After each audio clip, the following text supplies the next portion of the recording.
আসসালামু আলাইকুম, আমি জয় বলছি।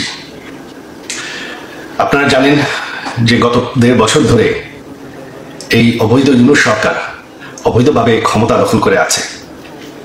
গত 1.5 বছরে তারা আমাদের অর্থনীতি শেষ করে দিয়েছে। গত 1.5 বছরে বাংলাদেশে কোনো আইন শৃঙ্খলা নেই। যত জঙ্গিদেরকে আমাদের আওয়ামী লীগ সরকার গ্রেফতার করেছিল তাদেরকে তারা জেল থেকে ছেড়ে দিয়েছে। স্বাধীনতার চেতনা তারা চেষ্টা করে মুছে ফেলছে, বাংলাদেশের ইতিহাস মুছে ফেলছে। তারা বঙ্গবন্ধু বাসা, যেই বাসা, সেই ঐতিহাসিক 32 নম্বর বাসা যেখান থেকে আমাদের স্বাধীনতা ঘোষণা হয়, সেই বাসাকে তারা ধ্বংস করে ফেলেছে। আর সবশেষে তারা এখন জামাতি রাজাকারদের হাতে দেশটাকে তুলে ধরার চেষ্টা করছে। এখন রাজাকাররাই ক্ষমতায়।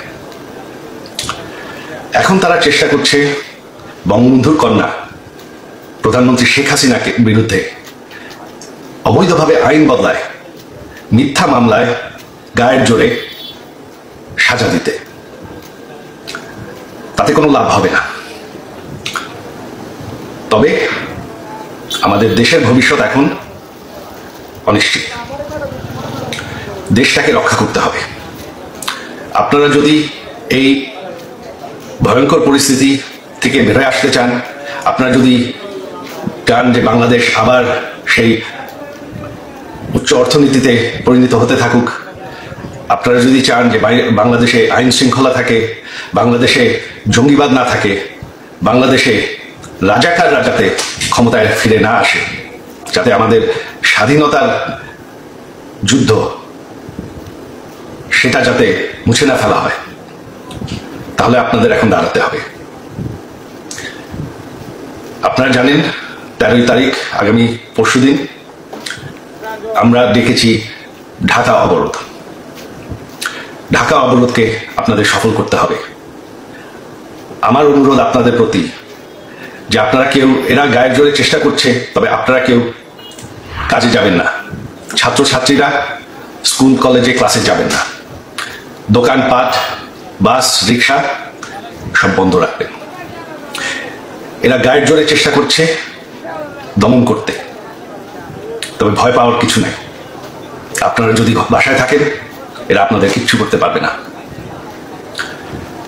দেশটাকে বাঁচানোর জন্য এটাই এখন পথ।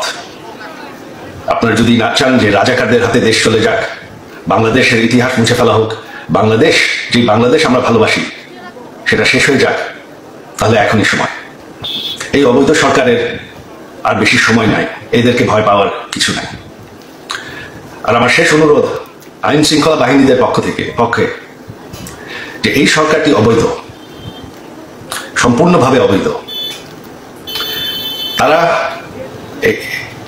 এই সন্ত্রাসীরা পুলিশকে হত্যা করেছে, আইন শৃঙ্খলা বাহিনীকে হত্যা করেছে, আপনাদের ভাইদেরকে হত্যা করেছে, তাদের কোনো বিচার করতে দেয়নি। আপনারা আমাদের নেতাকর্মীদের নির্যাতন করবেন না। এই সরকারকে আমরা সরাবো।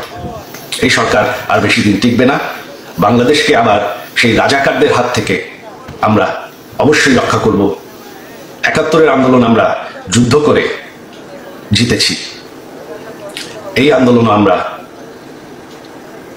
সফল হব। আপনাদের সবাই সহযোগিতা চাই। আমাদের এক হয়ে দাঁড়াতে হবে বাংলাদেশকে বাঁচানোর জন্য। জয় বাংলা।